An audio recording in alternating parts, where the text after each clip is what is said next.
Assalamualaikum warahmatullahi wabarakatuh. Perkenalkan, saya Anjar Susanti dengan nomor NIM 29021500012. Saya dari Prodi Akuntansi kelas Reguler Plus. Di sini saya akan menyampaikan pembahasan tentang outlook perekonomian Indonesia dan bentuk globalisasi ekonomi. Ini merupakan mata kuliah dari perekonomian Indonesia dengan dosen Bapak Darmainis SEMM. Sebelum masuk ke pembahasannya, saya akan menampilkan outlook statistik dari perekonomian Indonesia yang bersumber pada Badan Pusat Statistik Indonesia. Berita resmi statistik pertumbuhan ekonomi Indonesia triwulan 4 sampai 2020. Di sini ada rangkumannya bahwa ekonomi Indonesia tahun 2020 turun sebesar 2,07%. Lalu ekonomi Indonesia triwulan tahun 2020 turun sebesar 2,19%. Dan ekonomi Indonesia triwulan 2020 turun sebesar 0,42%. Berikut saya akan membahas beberapa hal tentang perekonomian Indonesia pada tahun 2020. Ekonomi Indonesia tahun 2020 mengalami kontraksi pertumbuhan sebesar 2,07%. Lapangan usaha yang mengalami kontraksi pertumbuhan terdalam diantaranya transportasi dan pergudangan sebesar 15,04%, penyediaan akomodasi dan makan minum sebesar 10,22%, jasa perusahaan sebesar akomodasi dan makan minum sebesar 10,22%, jasa perusahaan sebesar 5,44%, jasa lainnya sebesar 4,10%, dan perdagangan besar dan eceran reparasi mobil dan sepeda motor sebesar 3,72%. Sebaliknya, beberapa lapangan usaha masih mengalami pertumbuhan positif. Perekonomian Indonesia masih didominasi oleh industri pengolahan sebesar 19,88%, diikuti oleh pertanian, kehutanan, dan perikanan sebesar 13,70%, perdagangan besar eceran, reparasi mobil sampai sepeda motor sebesar 12,93%, dan konstruksi sebesar 10,71%, serta pertambangan dan penggalian sebesar 6,44%. Peranan kelima lapangan usaha tersebut dalam perekonomian Indonesia mencapai 63,66%. Berikut ada gambar pertumbuhan PDB beberapa lapangan usaha dengan persenannya pada industri pengolahan. Bisa dilihat di sini pertanian, kehutanan, dan perikanan. Berikut persenannya, perdagangan reparasi mobil dan motor, dan persenannya. Sini bisa dilihat bahwa hijau adalah tanda pada tahun 2018 dan oranye pada tahun 2019, sedangkan biru pada tahun 2020.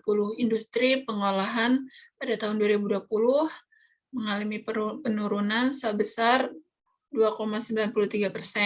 Lalu pertanian dan kehutanan dan perikanan mengalami penurunan sebesar 1,75%. Ini hingga seterusnya, konstruksi, pertambangan, dan penggalian di sini pada tahun 2020, transportasi dan pergudangan pada tahun 2020 mengalami penurunan yang sangat mendominasi dibanding yang lainnya, dikarenakan mungkin transportasi digunakan oleh semua aspek. Jadi ketika adanya penurunan pada tahun 2020 terlihat sangat mendominasi, lalu informasi dan komunikasi. Tetapi informasi dan komunikasi meningkat sampai 10,58%. Jasa kesehatan dan kegiatan sosial, dan ini masih banyak lagi. Pertumbuhan PDB lapangan usaha pada tahun 2020 terhadap 4 sampai 2019, yaitu ekonomi Indonesia triwulan 2020 dibanding triwulan 2019 mengalami kontraksi pertumbuhan sebesar 2,19%. Lapangan usaha yang mengalami kontraksi pertumbuhan signifikan adalah transportasi dan pergudangan sebesar 13,42%, penyediaan akomodasi dan makan minum sebesar 8,88%, dan jasa perusahaan sebesar 7,02%.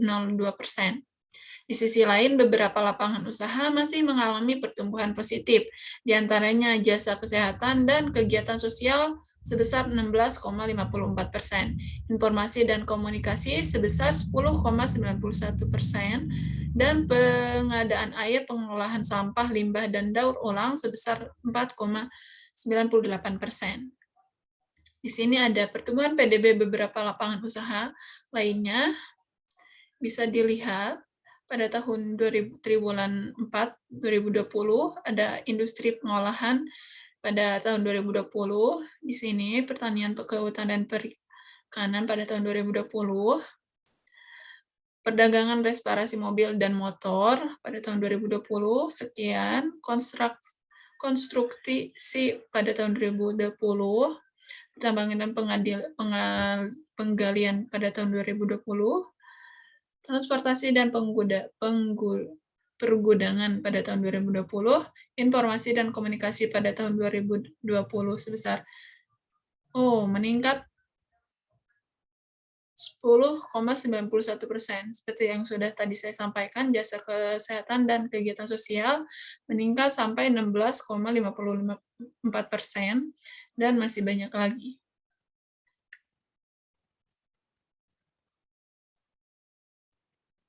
Pertumbuhan PDB lapangan usaha 4 sampai 2020 terhadap 3 sampai 2020, yaitu ekonomi Indonesia triwulan 4 sampai 2020 dibanding triwulan 3 sampai 2020, mengalami kontraksi pertumbuhan sebesar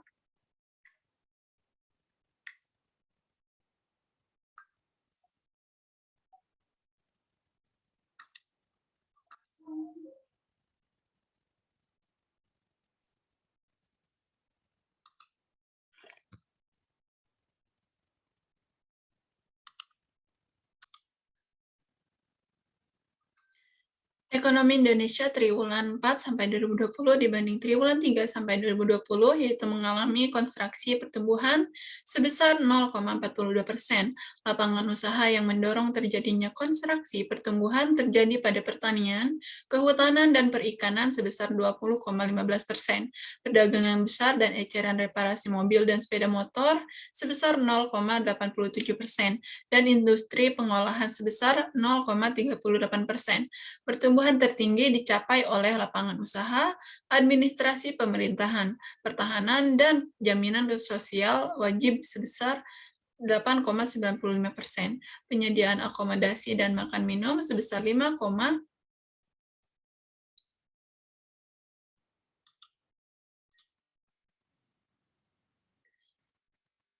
penyediaan akomodasi dan makan minum sebesar 5,86%, dan jasa kesehatan dan kegiatan sosial sebesar 5,78%. Lalu, di sini ada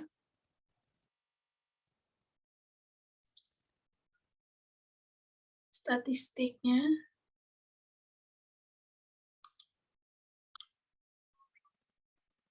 Berikut ada pertumbuhan PDB beberapa lapangan usaha dengan persenannya pada triwulan 2020. Industri pengolahan menurun drastis, lalu pertanian, kehutanan, dan perikanan pada tahun 2020 sebesar minus 20,15%, pada perdagangan reparasi mobil dan motor sebesar min 0,87%, lalu konstruksi sebesar 3,48%, pertambangan dan penggalian sebesar 1,65%, lalu transportasi dan pergudangan yaitu sebesar 5,08%, informasi dan komunikasi sebesar 0,90%, lalu jasa kesehatan dan kegiatan sosial sebesar 5,78%, dan masih banyak lagi.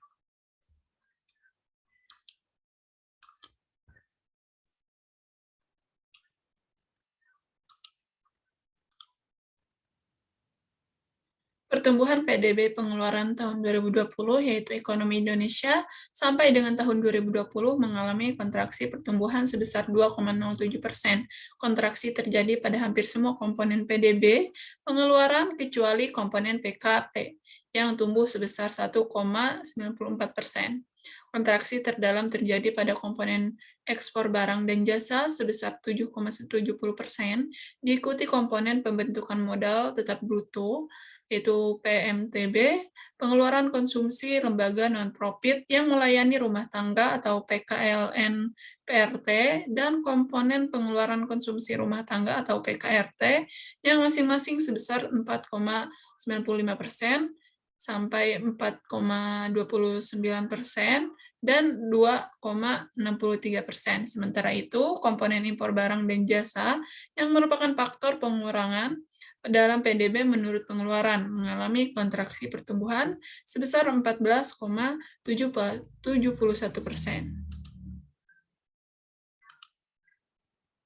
Berikut ada statistik pada tahun 2020 untuk PDB beberapa komponen pengeluaran, yaitu pengeluaran konsumsi rumah tangga sebesar minus 2,63%, pengeluaran konsumsi LNPRT yaitu min 0,29%, pengeluaran konsumsi pemerintah yaitu 1,94%, pada pembentukan modal tetap bruto yaitu minus 4,95%, ekspor barang dan jasa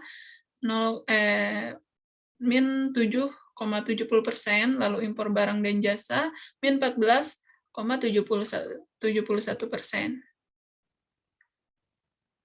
Pertumbuhan PDB pengeluaran 4 2020 terhadap 4 2019. Ekonomi Indonesia pada triwulan 2020 terhadap triwulan 4 2019 mengalami kontraksi pertumbuhan sebesar 2,19%.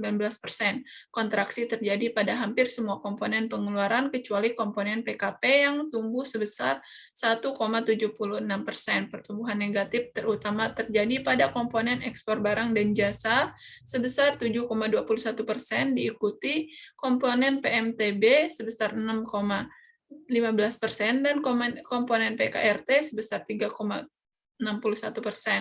Sementara itu, komponen impor barang dan jasa mengalami kontraksi pertumbuhan sebesar 13,52%. Di sini ada pertumbuhan PDB beberapa komponen pengeluarannya, yaitu pada tahun 2020. Di sini pengeluaran konsumsi rumah tangga sebesar 3,61% yang sudah tadi saya sebutkan. Ada pengeluaran konsumsi PLN PRT, pengeluaran konsumsi pemerintah, pembentukan modal tetap bruto, ekspor barang dan jasa, impor barang dan jasa. Sesuai dengan apa yang tadi saya sampaikan, persenannya di sini yang tumbuh hanya pada pengeluaran konsumsi pemerintah saja, yaitu tumbuh sebesar 1,76%, yang lainnya mengalami penurunan, ya. Lalu pertumbuhan PDB pengeluaran 4 2019 terhadap 3 2020, ekonomi Indonesia triwulan 4 2020 dibanding triwulan 3 2020 mengalami kontraksi pertumbuhan sebesar 0,42%. Pertumbuhan tertinggi terjadi pada komponen PKP sebesar 27,15%, diikuti komponen PMTB sebesar 4,19% dan komponen ekspor barang dan jasa sebesar 2,41%. Sementara itu komponen impor barang dan jasa tumbuh sebesar 16,28%. Berikut data-datanya pertumbuhan PDB beberapa komponen pengeluarannya, yaitu pengeluaran konsumsi rumah tangga sudah dijelaskan tadi sebesar 0,42%, pengeluaran konsumsi LNPRT sekian, pengeluaran konsumsi pemerintah, pengeluaran modal tetap bruto pada tahun 2020, ekspor barang dan jasa pada tahun 2020, impor barang dan jasa pada tahun 2020. Produk domestik regional bruto atau produk DRB.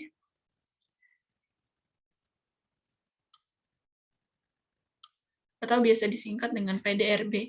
Struktur perekonomian Indonesia secara spasial pada tahun 2020 masih didominasi oleh kelompok provinsi di Pulau Jawa yang memberikan kontribusi terhadap PDB sebesar 58,75%, kemudian diikuti oleh Pulau Sumatera sebesar 21,36%, Pulau Kalimantan sebesar 7,94%, Pulau Sulawesi sebesar 6,66%, Pulau Bali dan Nusa Tenggara sebesar 2,94%, serta Pulau Maluku dan Papua sebesar 2,35%. Dampak pandemi COVID-19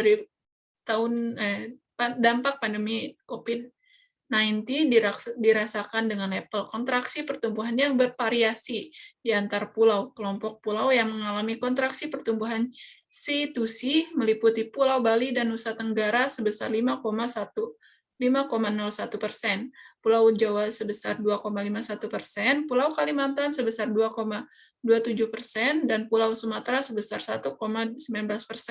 Sebaliknya, dampak COVID-19 relatif tidak terlalu parah pada kelompok pulau yang mengalami peningkatan pertumbuhan yang meliputi Pulau Sulawesi tumbuh sebesar 0,23% dan Pulau Maluku dan Papua sebesar 1,44%. Berikut ada gambar statistik pertumbuhan dan kontribusi PDRB menurut pulau tahun 2020 berdasarkan persenannya. Di sini ada pun yang berwarna hijau yaitu merupakan kontribusi, yang berwarna merah merupakan pertumbuhan. Sumatera sudah dijelaskan tadi ya, Sumatera kontribusinya 21,36%, lalu pertumbuhannya menurun 1,19%.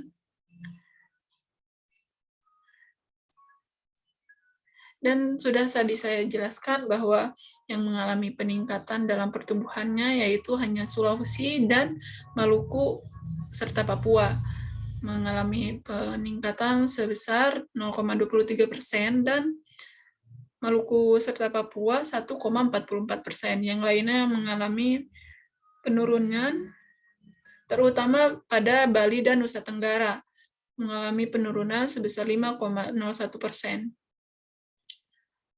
Pada Pulau Jawa mengalami penurunan sebesar 2,51%. Kalimantan mengalami penurunan 2,27%. Oke, bisa dilihat di sini. Lalu selanjutnya yaitu bentuk nyata globalisasi ekonomi. Ada 5, yaitu globalisasi produksi. Bentuk globalisasi produksi adalah adanya satu atau lebih perusahaan yang mendirikan pabrik dimanapun saat ini, dapat secara cepat, mudah, dan murah mengakses informasi dari seluruh dunia.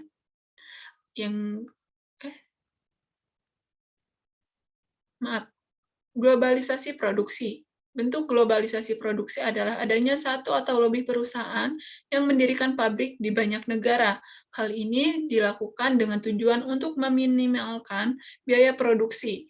Yang kedua yaitu globalisasi pembiayaan. Globalisasi produksi dapat dilakukan karena adanya globalisasi pembiayaan, yaitu fasilitas pinjaman yang bisa didapatkan oleh perusahaan berkelas internasional di seluruh negara di Indonesia. Yang ketiga yaitu globalisasi tenaga kerja. Fenomena globalisasi ini yang di belakangan marak menjadi bahan perbincangan di negara ini, baik di dunia maya maupun secara kopi darat. Masuknya tenaga kerja asing ke dalam suatu negara merupakan pertanda terjadinya globalisasi tenaga kerja ini. Lalu yang keempat yaitu globalisasi jaringan informasi.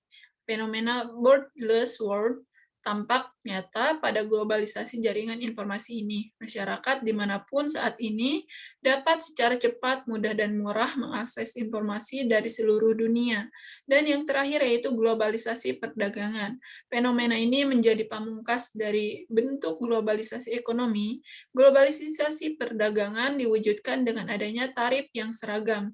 Bahkan tak jarang negara-negara di Indonesia ataupun di dunia menurunkan tarif ekspor dan impor serta menghapus beragam hambatan yang sifatnya non-tarif.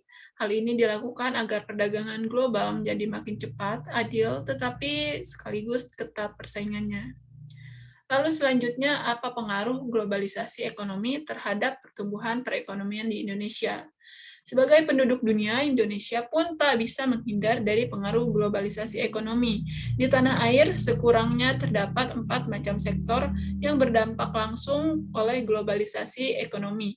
Keempat sektor tersebut adalah tenaga kerja, investasi, ekspor, dan impor. Seperti telah disinggung di atas, yang tadi saya sampaikan, dampak yang disarankan pun bisa bersifat positif juga negatif. Selain keempat sektor di atas, fenomena globalisasi ternyata juga mampu membuat perubahan pada perilaku pada para pelaku ekonomi terhadap proses produksi. Penggunaan faktor produksi dengan lebih efisien dan intensif adalah dampak dari perubahan tersebut. Adapun pengaruh positif dari globalisasi ekonomi yang dapat dirasakan di negeri ini adalah meningkatnya frekuensi investasi dan perdagangan, juga makin kompetitifnya industri di tingkat nasional. Sekali lagi, seperti dua sisi mata uang, pengaruh negatif pun harus ditanggung industri nasional, yang makin syarat persaingannya mengakibatkan rusaknya kenyamanan di kalangan masyarakat.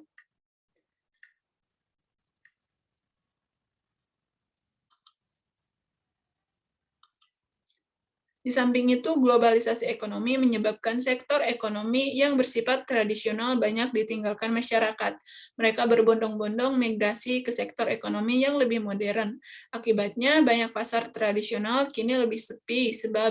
Oleh sebab itu, dalam menjaga pasar tradisional tersebut, buku mengelola cagar budaya, merawat peradaban oleh tim redaksi hadir untuk menjawab hal tersebut. Demikianlah globalisasi ekonomi memang sebuah keniscayaan fenomena yang tak bisa terelakkan. Ini merupakan konsekuensi sebagai warga dunia, namun kita perlu ingat Indonesia pun memiliki akar budaya luhur yang tak layak ditinggalkan begitu saja. Menjadi global memang penting, bahkan menjadi tuntutan, tapi sayangnya kearifan lokal harus juga dipegang teguh. Berpikir menunjukkan eksistensi kita sebagai warga dunia ini penting. Tetapi jangan sampai identitas terhadap bangsa Indonesia terkikis karenanya. Baik, mungkin hanya itu saja yang bisa saya sampaikan. Kurang lebihnya saya mohon maaf. Wassalamualaikum warahmatullahi wabarakatuh.